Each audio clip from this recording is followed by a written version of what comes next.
नमस्कार, जय भीम. काय होतं, मी जय भीम म्हणते नेहमी नमस्कारानंतर. तर मला खूप लोक विचारतात की तुम्ही जय भीमवाले आहात का, तुम्ही त्यांच्यातल्या आहात का, असं विचारतात. तर मी त्यांच्यातली आहे, म्हणजे मी आंबेडकरांची आहे. लोक वेगवेगळ्या त्यांचे फॅन्स असतात वेगवेगळ्या लोकांचे, तशी मी आंबेडकरांची आहे. आणि मला असं वाटतं की भारतातल्या प्रत्येक भगिनीला जय भीम म्हणावं असं वाटलं पाहिजे. कारण आपण सर्व जनवादी महिला संघटनेच्या कार्यकर्त्या कॉम्रेड्स आहात. मला वाटतं जनवादी जे लोकशाही आणि माणूस म्हणून आपल्याला एक दर्जा आहे असं मानून महिला संघटन चालवणारे लोक, समानतेवर आधारित समाज बघण्याचं स्वप्न, आधारलेला समाज असावा असं स्वप्न बघणाऱ्या महिला ह्या प्रथम माणूस आहेत ह्याची आठवण करून देणारी ही संघटना. तर मला वाटतं आपल्या सर्वांना, आपण आपल्या सर्व महिलांना माणसाचा दर्जा जो दिला तो आपल्या राज्यघटनेने, आणि त्या राज्यघटनेचे घटनाकार म्हणून मला असं वाटतं की बाबासाहेबांप्रतीची कृतज्ञता माझ्या प्रत्येक नमस्कारानंतर व्यक्त व्हावी माझ्या आयुष्यामध्ये.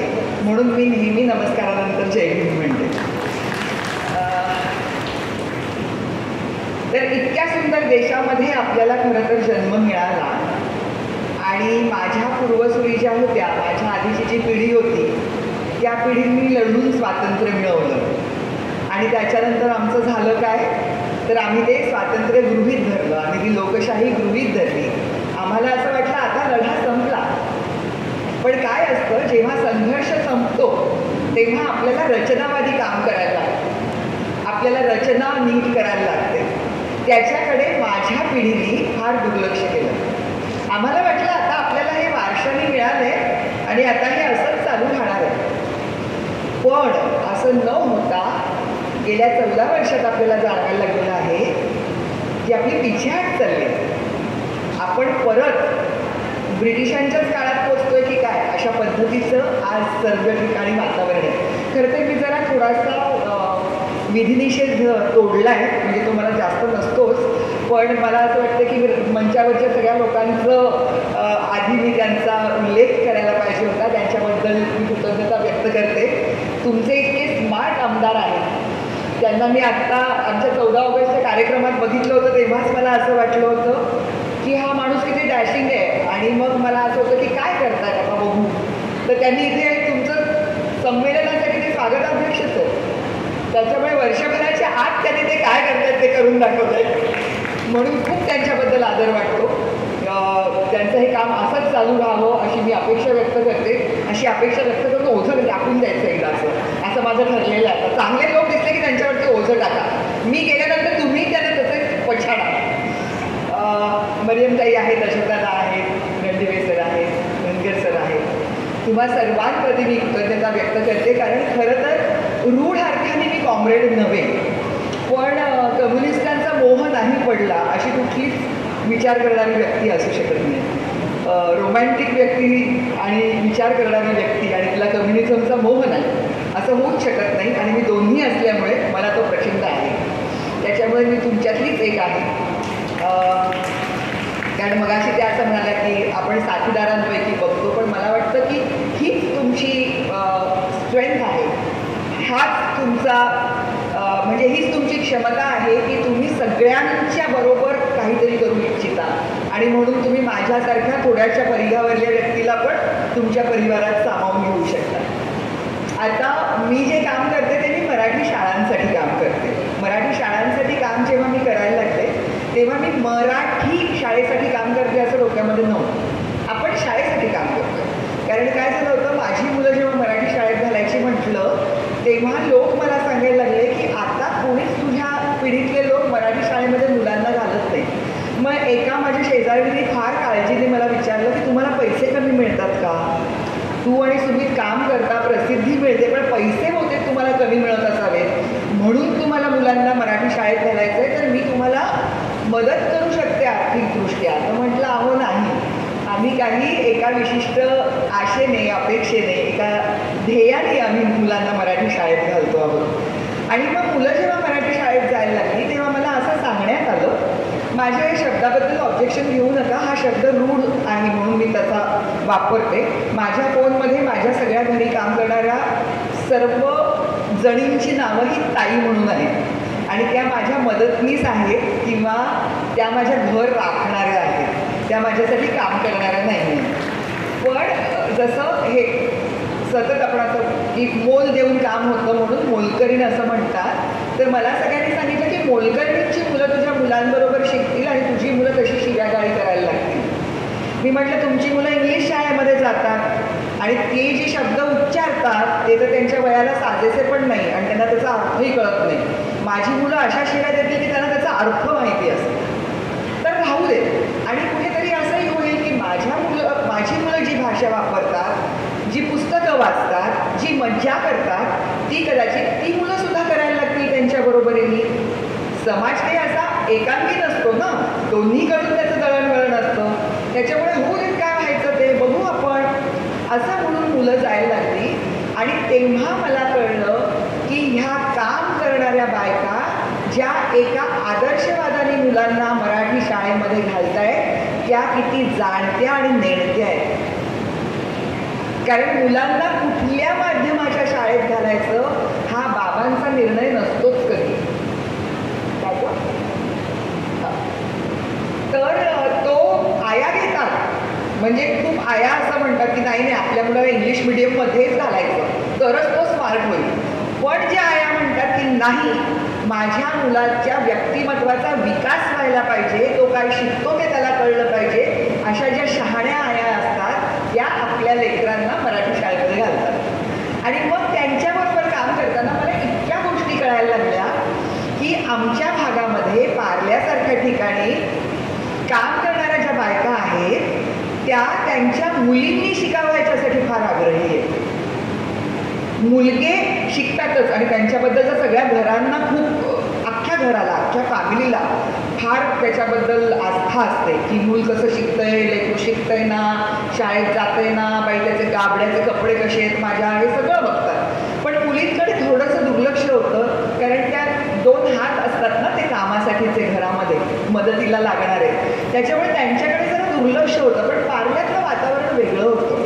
पार्ल्यामध्ये शाळेतून त्यांना ते वातावरण मिळत असल्यामुळे सगळ्या शिक्षिका ज्या आहेत त्या अत्यंत मुलींच्या शिक्षणाच्या बाबतीत आस्थेवाईक असल्यामुळे त्यांच्यामध्ये आणि आई पालकांमध्ये इतका सुंदर संवाद होता की त्याच्यामुळे तिकडच्या मुली, म्हणजे सगळ्या मराठी शाळांमध्ये जी वर्गामध्ये मुलांची संख्या आहे त्याच्यामध्ये विद्यार्थ्यांमध्ये मुली म्हणजे विद्यार्थिनी ह्या जास्त आहेत आणि त्या अत्यंत उत्तम शिकत आहेत. आणि मला ही अत्यंत अभिमानाची गोष्ट वाटते. आणि ही फक्त त्या मुलींच्याबद्दल नाही अभिमान वाटत, त्याच्यापेक्षा जास्त त्यांच्या आयांबद्दल मला अभिमान वाटतो. आता सध्या काय झालेलं आहे, तुम्ही तुमची भाषा पुसून टाका आणि तुमची धर्म आणि जात जो आहे, जात आणि धर्म जे आहे ते ठळक अक्षरात लिहा, अशी परिस्थिती आत्ता आपल्यावरती आलेली आहे. आणि सगळ्याचं काय करायचं आहे, सगळ्याचं सपाटीकरण करायचं आहे. तुम्ही आदिवासी आहात, तुम्ही पावरी भाषा बोलता, तुम्ही आणखी कुठली दुसरी भाषा बोलता, नाही तुम्ही ती भाषा नाही बोलायची कारण तुम्ही मुख्य प्रवाहात यायला पाहिजे, त्याच्यामुळे तुम्ही मराठी बोला असा आधी जोर होता. बरोबर की नाही, मराठी शिका कारण तुम्हाला मुख्य प्रवाहात यायचं. मग लोकांनी मराठी शिकली, आता ते म्हणतात नाही नुसत्या मराठीने काय होणार आहे, विकासच होऊ शकत नाही, इंग्लिश पाहिजे, मग इंग्लिश शिका. इंग्लिश शिकली, आता म्हणतात नाही लेकरांनी 6व्या वर्षीपासून हिंदी शिका किंवा तिसरी भाषा शिका. आपण खायचं काय, आपण घालायचं काय, आपण बोलायचं काय आणि आपण विचारसुद्धा कुठला करायचा आणि विचार मांडायचा कुठला, ह्याच्यावरती सुद्धा आता पहारे बसलेले. आणि असं झालेलं असताना मला वाटतं की स्त्री ही मुळातच एक मुक्त तत्व आहे. त्याच्यामुळे तिने जर प्रयत्न केला नाही आणि तिने जर आत्ता कंबर कसली नाही तर या समाजामध्ये बॅलन्स येणं अत्यंत कठीण आहे. मी तुम्हाला ना एक कवितेतली गोष्ट सांगणार आणि गोष्टीतली गोष्ट सांगणार आहे. ती कवितेतली गोष्ट अशी आहे की एक श्रीमंत माणूस असतो आणि त्याच्या घरी एक गवळण रोज घालायला येत असते. आणि ती अत्यंत नाजूक, अतिशय सुंदर, गोरी असली की सुंदर ना, त्याच्यामुळे ती गोरी सुंदर मुलगी त्याच्याकडे दूध घालायला येते आणि त्याला लोभ होतो, तिचा प्रेम जळतं तिच्यावर. आणि मग तो तिला विचारतो की तो तिला प्रीती मेड असं म्हणतो, सुंदर मुली, सुंदर सेविके. तर सुंदर सेविके तू काय करतेस? तर ती म्हणते की काही नाही, मी गवळण आहे. म्हणजे तू काय करतेस? तर मी दूध काढते, दूध दोहते आणि दूध विकते. मग तो म्हणतो की ठीक आहे, मग तुझं भविष्य काय आहे असं ती विचारते. तुझं भविष्य कशावर आधारित आहे? तेव्हा ती म्हणते की माझा चेहरा, ह्याच्यावरती माझं भविष्य अवलंबून आहे. म्हणजे काय की मी सुंदर असेल, मी कोवळी तरुणी असेल तर मला एक चांगला नवरा मिळेल. आणि मला एकदा चांगला श्रीमंत नवरा मिळाला की माझं आयुष्य सुखाने व्यतीत होईल. आणि मग तो तिला विचारतो की तू माझ्याशी लग्न करशील का? तर तेव्हा ती लाजून म्हणते की तू मला माझ्या वडिलांना विचारायला पाहिजे. आणि मग ती परिकथेसारखं आहे की मग तिचं ते लग्न होतं का नाही त्याच्याबद्दल कवी आपल्याला काही सांगत नाही. आणि did she live happily ever after, नंतर सुखात ती नांदली का ह्याच्याबद्दल पण कवी आपल्याला काही सांगत नाही. कादंबरीकार जबाबदारी घेतात, कवी घेत नाही. ते नाजूक असतात ना, ते जबाबदारी घेत नाहीत फार. तर त्याच्यामुळे ही अशी गोष्ट आहे. पण आताचे दिवस आहेत का असे की माझी मुलगी सुंदर आहे, माझी मुलगी तरुण आहे, नंतर तिचा पाय घसरेल म्हणून तिचं शिक्षण बंद करते आणि आत्ताच तिला उजवून टाकते, म्हणजे ती तिच्या घरी जाईल आणि मग तिचं काय व्हायचं ते होईल. तुमचं घर जर तिचं नाही तर ते नवऱ्याचं घर तिचं कसं होईल? तर ते असं नसतं. आता दिवस बदलले. आता माझा चेहरा हे माझं फॉर्च्यून आहे, माझा चेहरा हे माझं भाग्य आहे, माझं स्त्रीत्व जे आकर्षक असेल कदाचित पुरुषाला आकर्षित करण्यासाठीचं, ते माझं भाग्य आहे असं म्हणायचे दिवस संपले. आता माझं भाग्य माझ्या मनगटात आहे, आता माझं भाग्य माझ्या विचारात आहे. आणि ते विचार कसे होतील सुस्पष्ट, त्याला दिशा कशी मिळेल, ते कसे विकसित होतील, तर ते फक्त आणि फक्त शिक्षणाने होतील. आपल्याला बाबासाहेबांचं वाक्य माहिती असतं कारण आपण ते कुठेतरी भिंतीवरती वाचलेलं असतं. शिका, संघटित व्हा आणि संघर्ष करा.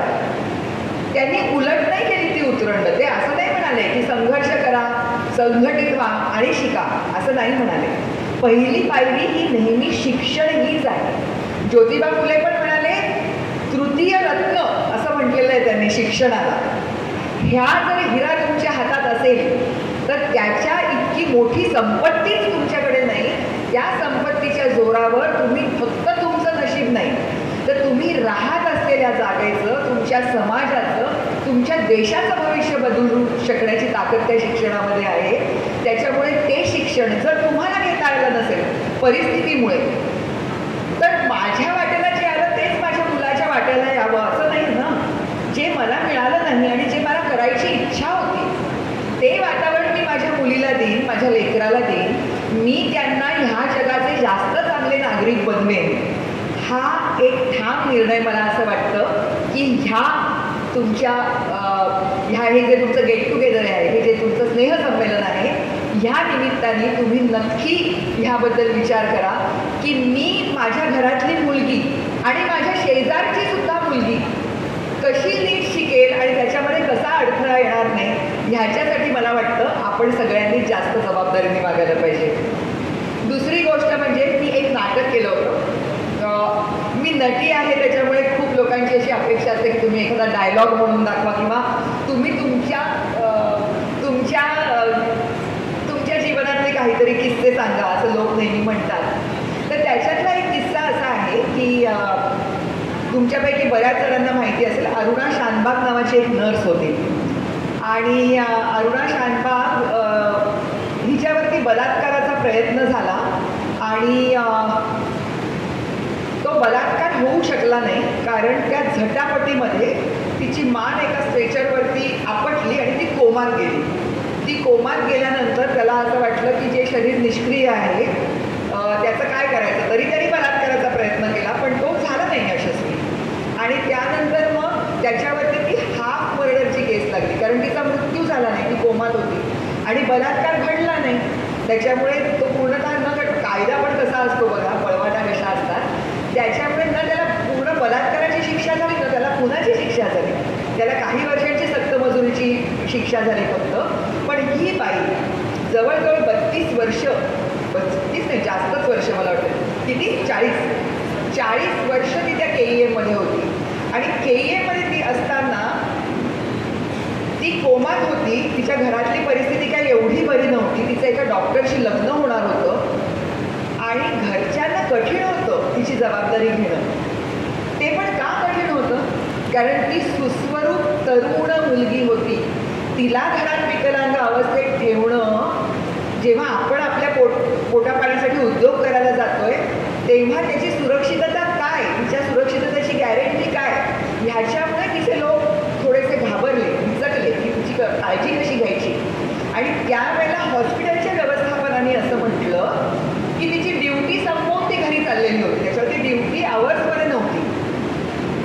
त्याच्यानंतर त्यांनी जे ठरवलेलं होतं की इथे नर्सेसनी कपडे बदलावेत आणि जावं, ती जागा खूप दूर होती. म्हणून तिने जी जागा शोधली होती कपडे बदलून घरी जायला, जे सगळ्याच नर्सेस करायच्या, ती जागा पण आम्ही त्यांना डेझिग्नेट केलेली नव्हती.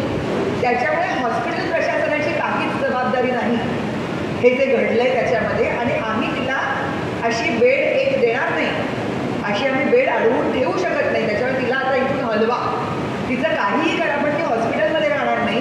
असा जेव्हा निर्णय झाला त्यावेळेला मला वाटतं आशियातला पहिला संप नर्सेसने केला.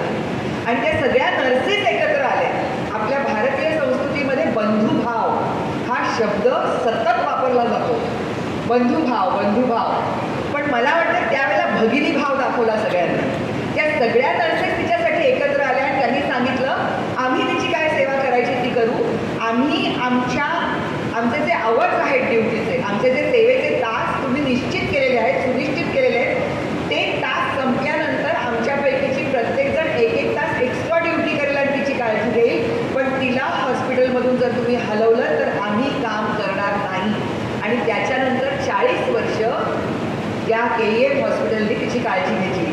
ही तिची गोष्ट. आणि त्या गोष्टीवरती आधारित एका BMCच्याच कर्मचाऱ्याने, ज्याने हा सगळा प्रसंग अत्यंत जवळून बघितला होता, तेव्हा तो फारच तरुण होता, विशीतला होता, पण इतकी अमीर अशी छाप त्याच्या मनावरती उमटलेली होती ती, म्हणजे त्याच्यातल्या एक अतिशय नकारात्मक भावना पण आणि दुसरी एक अत्यंत सकारात्मक भावना की कशा महिला एकत्र आल्या आणि त्यांनी प्रशासनाला हा निर्णय घेणं भाग पाडलं. त्याच्यामुळे त्यांनी त्याचा बॅलन्स राखून एक अत्यंत सुंदर नाटक लिहिलं होतं, कथा अरुणाची म्हणून. तुमच्यापैकी बऱ्याच जणांनी त्याचं पुस्तक पण वाचलं असेल, जे पिंकी मीराने लिहिलं होतं. ते पुस्तक मला फार आवडलेलं, पण ते पुस्तक मला खूप नाही आवडलं आहे, कारण ते जरा त्याची सुरुवात वगैरे पण जरा फार ट्विस्टेड आहे. पण हे नाटक तसं नव्हतं. आणि ते नाटक करत असताना मी अरुणा शानबागची भूमिका करायचे, तर नायन हॉस्पिटलमधल्या, सायन हॉस्पिटलमधल्या, KEM हॉस्पिटलमधल्या नर्सेस 25-30 नर्सेस ग्रुप करून यायच्या नाटक बघायला. आणि त्या म्हणायच्या की आम्हाला वाटतं की नाटकाने न्याय मिळवून दिला तिला. आणि त्याच्यानंतर जेव्हा अरुणा गेली, म्हणजे तिचा नैसर्गिकरित्या जो मृत्यू झाला, त्या मृत्यूनंतर तिचा जो पहिला वाढदिवस होता, 1 जूनला तिचा वाढदिवस असतो, त्या वाढदिवसाला त्यांनी अरुणा शानबाग म्हणून त्यांनी मला बोलवलं होतं. तर मी जेव्हा तिथे गेले तेव्हा अख्खं ऑडिटोरियम, म्हणजे आता आपण जितके लोक आहोत ना त्याच्यात तिप्पट बायका तिकडे होत्या.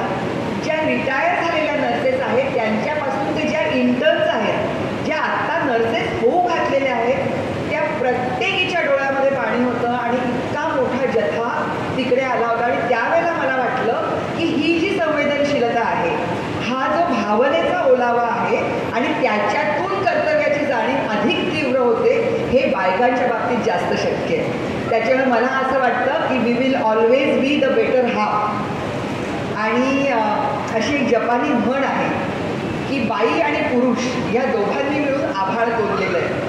हे जे आभाळ आपल्या डोक्यावरती दिसतं, जे कधी कोसळत नाही, आपण म्हणतो कधीतरी फार दुःख झालं की आभाळ कोसळलंय, आता तर सारखंच वाटतं की आभाळ कोसळतच आहे आणि ते कुठल्याही वेळेला कोसळत असतं.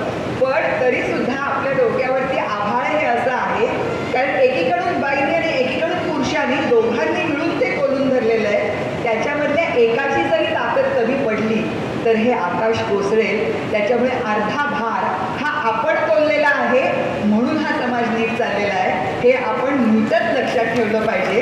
आणि ते जितक्या जबाबदारीने आपल्याला जास्त पार पाडता येईल, ती जबाबदारी जास्त नेटाने, तेवढी आपण प्रत्येकाने ती पार पाडली पाहिजे. आता शेवटचं एक बोलते आहे, मी माझं भाषण थांबवते कारण जरा लांबलंच आहे. पण